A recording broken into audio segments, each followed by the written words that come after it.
मेरे पर बाबा गुरु का आदेश था, बोले गुरु पूर्णिमा पे कथा।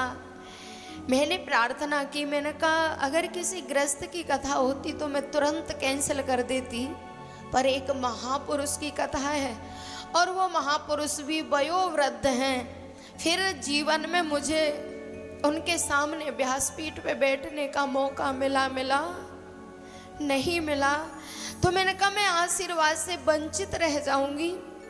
आश्रम पे मैं अगली साल कथा कर दूंगी, पर अब के लिए मैं क्षमा चाहती हूँ। गुरुजी के शिष्यों ने कहा नहीं, बोले कथा तो आपको ही करनी पड़ेगी, पर अंदर से मन बिल्कुल स्वीकार नहीं कर रहा था, क्योंकि मैंने स्वामी जी को वचन दे दिया था कि मैं आपको एक बार कथा जरूर सुनाऊंगी।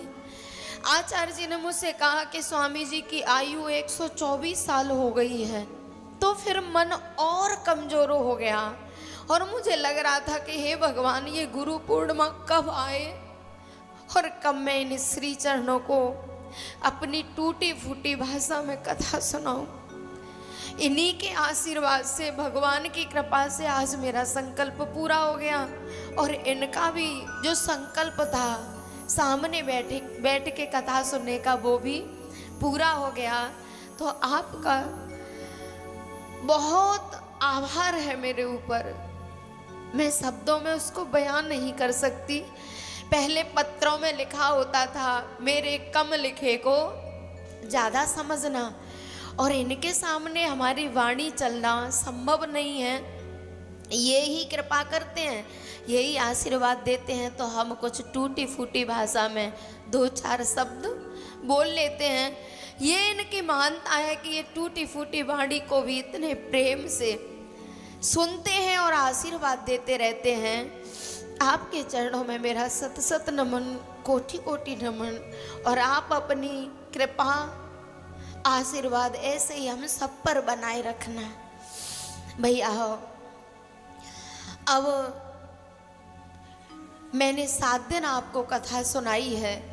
कथा कहने में कभी किसी को कुछ कहना भी पड़ता है, और आपने देखा है व्यवस्था थोड़ी जगह कम थी तो किसी को कुछ कहना भी पड़ा।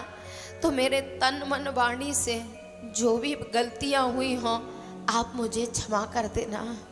मेरा किसी से कोई द्वेष नहीं है, किसी से कोई लड़ाई नहीं है, पर थोड़ा व्यवस्था बनाने के लिए कह दी होगी कोई बात, तो आप मुझे क्षमा करेंगे। मेरे तन मन वाणी से जो भी गलतियां हुई हों आप ऐसी पांडाल में छोड़ के जाएंगे, और जो कुछ अच्छा लगा हो उसे अपने साथ लेके जाएंगे। मैं चलूँ तो मेरी दौलत मेरे साथ रख देना, मैं चलूँ तो मेरी दौलत मेरे साथ रख देना। मेरे बुजुर्गों सर पे मेरे हाथ रख देना।